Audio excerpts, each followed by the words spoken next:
शेरों का लिखा गया और बलिदान हिरणों ने दिया। हिरण का बलिदान और इतिहास शेर का। आप कब तक हिरण बने रहेंगे? बलि बकरी की दी जाती है, शेरों की नहीं। हमारे महापुरुष शेर थे और उन्होंने ब्राह्मणवादियों की बलि दी, उनको छोड़ा। क्या आप छोड़ने के लिए तैयार हैं? अगर मैं आपसे कहूं लेकिन पुरोहित ब्राह्मणवाद के सिकंजे में आप हैं, संत रविदास उसको छोड़ने के लिए कह रहे हैं। आप जाति के नाम पे चमार हो सकते हैं, आप जाति के नाम पे जुलाए हो सकते हैं, भूमि हो सकते हैं, तुषार हो सकते हैं, पता नहीं क्या क्या हो सकते हैं, लेकिन जब आप अपने महापुरुषों की बात करते हैं तो वहां पर आप अपने ही महापुरुषों को दगा देकर अपनी ही जाति के कुल में फिर बस जाते हैं।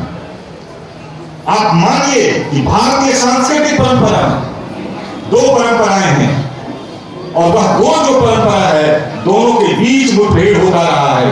एक श्रमण की परंपरा और दूसरा ब्राह्मण की परंपरा। आप जिस परंपरा से हैं वह श्रमण की परंपरा है। रैदास, कबीर और ये सारे के सारे श्रम करते हुए अपने आप को समाज में, परिवार में स्थापित किए हुए थे। रैदास भीख मांगने नहीं जाते, वो चमड़े का काम करते हैं, जूता ठोकते हैं और कहते हैं कि यह मेरा पेशा है और वो कर्म करते हैं। भीख मांगने की बजाय रैदास मर जाना पसंद करते हैं। मैं उस पर भी बात करूंगा। कबीर जुलाहा कपड़ा बुनता है, किसी से भीख नहीं मांगता, भिक्षाम नहीं, ब्राह्मणों की तरह संघ नहीं भोगता कि मैं उस ईश्वर की बात करता हूं जो तुम्हें परलोक में जगह देगा और स्वर्ग में तुम्हारे लिए गद्दे लगाएगा। यह जो परंपरा है श्रमण और ब्राह्मणों की जो परंपरा है, इसको आपको समझना होगा कि भारत में वैज्ञानिक कौन हुए? चमड़े का संशोधन करने का काम किसने किया होगा? ब्राह्मणों ने किया होगा। चमड़े का संशोधन चमारों ने शुरू किया और वह पहला वैज्ञानिक था। लेकिन आपने अपने आप को भुला दिया। मैं चमार हूं, मैं नीच हूं। इस बात का नीच भाई, अगर मैं नहीं होता तो जो दो विश्व युद्ध लड़े गए तुम वाटरलू में मारे जाते और उस समय जूता बनाने का काम हमने किया। यह बड़े फख्र की बात है कि पशु और आदमी के बीच में अगर कोई एक अंतर होता है वह जूते का अंतर होता है। कोई पशु जूता नहीं पहनता।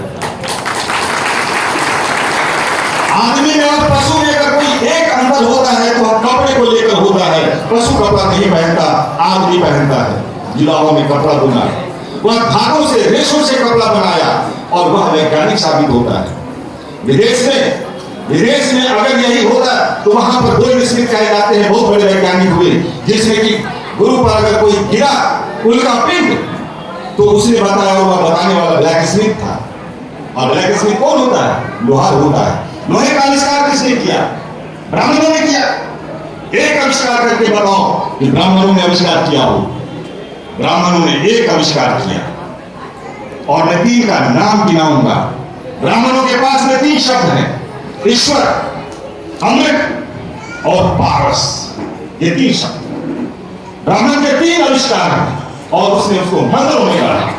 एक ऐसा ईश्वर आपके ऊपर ला दिया जिसको ना आप देखा ना आपके बाप दादाओं ने देखा, लेकिन आप जैसे यहां से निकलेंगे उसी ईश्वर के पंजे में फंस जाएंगे। ईश्वर से मुक्ति पाओ। फुले को याद कीजिए, गुलामगिरी को पढ़े।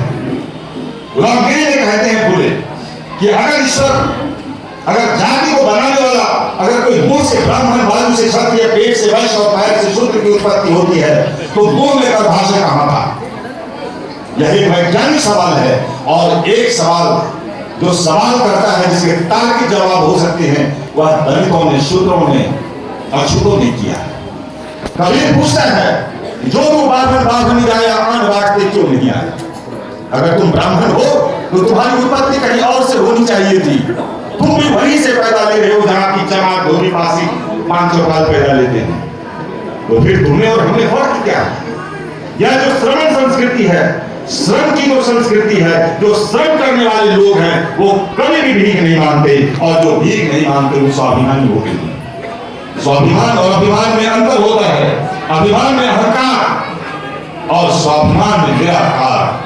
और इसीलिए आप देखेंगे कि कबीर हो, रैदास हो, धन्ना पीपा सेवा नाई हो, मैं सबकी जात बताता हूं। आप माताओं से आग्रह है, सुन लीजिए। आपने तो गुलामी में अपनी जिंदगी काट दी, आने वाले भविष्य की चिंता कीजिए। अगर शांत हो जाए तो मैं अपनी बात रखूं। शांत हो जाइए। आपने तो अपना जीवन काट लिया जैसे तैसे, लेकिन आने वाले भविष्य के लिए वो सोचिए जो आपके रामों कर्म पर गुलाम बनेंगे। जो आपके बीच आए हैं, ये प्रोफेसर आए हुए हैं, और ये प्रोफेसर आज से पहले आपके बीच नहीं आते होंगे, मैं ऐसा सोचता हूं, सिवाय एक विलक्षण सर को छोड़कर। ये जो आपके बीच को संवाद स्थापित करने आए हैं कॉलेज के प्रोफेसर, वो 35 साल पढ़ाई करके आए हैं। जितनी देर आप सोए होंगे उससे ज्यादा देर ये जग कर पढ़े हैं, और वो जानते हैं कि हमारी स्थिति हमें गुलाम बनाने वाले कौन है। दुनिया में सबसे ज्यादा कष्ट गुलामी की होती है, और गुलामी वह गुलामी जो कि आपके वैचारिक ढाल को ही कुंद कर देती है। अगर आप हिंदू हैं तो आप इसलिए हिंदू हैं कि आपको हिंदू बनाया गया, आप जन्म से हिंदू नहीं।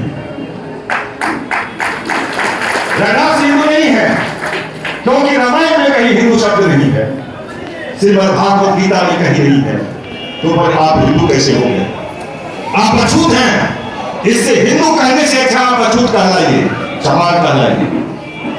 इसलिए कि चमार अगर हिंदू है तो फिर चमार के नाम पर बाबू जगजीवन राम जब संपूर्णानंद की मूर्ति का अनावरण करते हैं तो गदा जैसी चूक होती है। जब हमारे लोग मुख्यमंत्री बनते हैं तो फिर उसके घर को क्यों धोया जाता है? मतलब जब वोट की राजनीति होती है, जिनको डॉक्टर श्याम ने कहा कि जब सत्ता की बात होती है तो आप हिंदू होते हैं, और जैसे ही वो सत्ता में आएगा आप चमार हो जाए।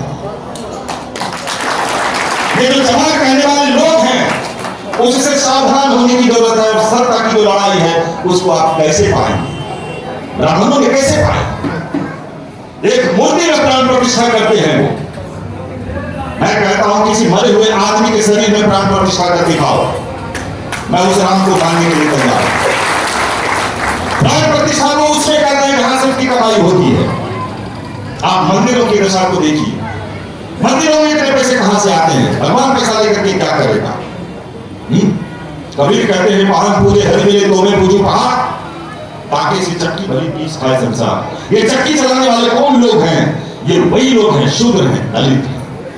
ये वो चलाते हैं और वो अपना पेट भरते हैं, और पेट भरने के लिए वो किसी के पास नहीं जाते। उसके पास में अपनी ताकत है और अपनी ताकत को वो बेचते हैं।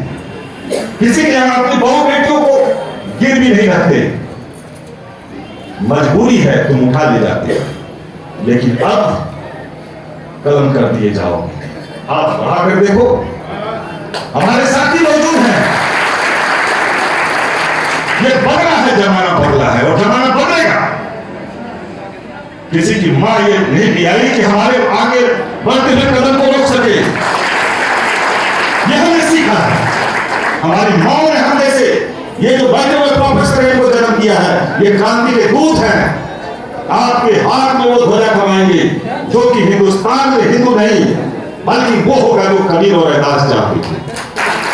मुझे हिंदू राष्ट्र नहीं चाहिए, मुझे शूद्र राष्ट्र चाहिए। इसकी कल्पना करनी होगी। शूद्र राष्ट्र के लिए तैयार होगी। जब शूद्र का राष्ट्र होगा तो हम होंगे। जब 90% हमारी है बात, हमारे मान्यवर कांशीराम कहा करते थे जिसकी जितनी संख्या भारी उसकी उतनी हिस्सेदारी। हमारी हिस्सेदारी सत्ता में कहां गए लोग? वोट देने के लिए हम मुंडी हमारा ज्यादा और कुर्सी उसका ज्यादा। आज ये देखिए जब हमारी सत्ता आई तो कुर्सी पर कौन लोग बैठे हैं, हिट करके देख लीजिए कौन है यहाँ बैठे हुए। हमारी महिला प्रोफेसर क्रांति की दूध लेकर आपके सामने उपस्थित हुई है। इनके भी बच्चे हैं, बाल बच्चे, बहुत छोटे छोटे, 4 साल का बच्चा है। ये यहाँ क्या कर रही है? ये क्रांति की दूध बनकर बदला मैम आपके बीच आती हैं। आप अपने समाज में क्रांति का दूध बनकर जाइए, तब आप रैदास को याद कर सकते हैं। रैदास की चिंता क्या थी? जो भी संत हुए हैं वो चिंता करते हैं, और चिंता और चिंतन में अंतर है। चिंता व्यक्तिगत होती है और चिंतन सामूहिक। रैदास चिंतन है, जब वो समाज की चिंता करते हैं तो चिंतक हो जाते हैं, दार्शनिक हो जाते हैं। और जब वो दार्शनिक होते हैं तो फिर वो किसकी बात करते हैं, आप पढ़ कर देखिए। ऐसा चाहूं राजमन मैं मिले सब को अन्न, छोटे बड़े सम बसे रहे, रैदास पसंद छोटा और बड़ा सब। ये नहीं कि खाली समाज भी पसंद हो, धोबी किसान भी पसंद हो, ब्राह्मण भी पसंद हो, राजपूत भी पसंद हो। ये समाजवाद की ज्योति कहां से आता है? समाज में समानवाद किसको चाहिए? किसको समाज में बराबरी चाहिए? ब्राह्मणों को? अरे वो तो है, श्रेष्ठ है, बराबरी हमें चाहिए। इसीलिए लड़ाई हमें लड़नी होगी। बाबा साहब जिस सम्मान की बात करते रहे, उस सम्मान को आगे कौन ले जाएगा? इस हॉल में आए हुए सभी वो क्रांति के दूत हैं, जो अपने अपने घर में जाकर, जो अभी मनी जी ने बात कही कि अपने अपने महापुरुषों की तस्वीर को लगाइए, ये राम रहीम फलाना ठिकाना सब उठाकर बात कीजिए, वो आपका कल्याण नहीं करेगा। क्योंकि राम ही था जो हमारे ऋषियों की हत्या की थी। ऋषि शंभु याद कीजिए, जिसका गला काट दिया, और उसी के नाम पे आप राम नाम सत्य है, जो सबसे बड़ा झूठ है। ये जो डर है आपके मन में कि ईश्वर आपको नरक में भेजेगा, मैं 10 लाख रुपया दूंगा, मैं मुझे नरक में भेजो, है कोई भेजने वाला? मैं दूंगा, उसको पैसा दूंगा, मुझे नरक में भेजो, मुझे स्वर्ग नहीं चाहिए। और शंभु ने कहा था कि मैं उस स्वर्ग को देखना चाहता हूं जिसमें हमारे लोग नहीं है। आपको पता है कि कबीर जीवन भर काशी में रहते हैं और मरते वक्त वो मर आते हैं। क्यों काशी में मरने क्यों जाते हैं लोग? काशी में इसलिए मरने जाते हैं कि जो काशी में मरेगा वो स्वर्ग जाएगा। लेकिन इसके पीछे कहानी है, उस मृतक को जानिए कि जो ये मगध में पैदा हुए और मगध में जो लोग पैदा हुए थे वो बुद्धिस्ट थे, उस ब्राह्मण फिलॉसफी को नहीं मानते थे, दर्शन को नहीं मानते थे, और उसके पीछे एक दर्शन बढ़ा गया। विश्वामित्र के एक शिष्य राजा शंभु कृष्ण को हुए और उसने कहा कि प्रभु आप हमको स्वर्ग भेजो।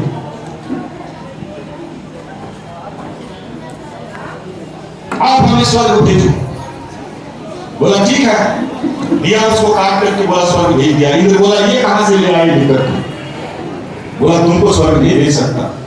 इसलिए कि विश्वामित्र क्षत्रिय थे, देखिए ब्राह्मण और क्षत्रिय में विश्वामित्र ऋषि थे, महर्षि नहीं हुए इसलिए कि वो राजपूत थे।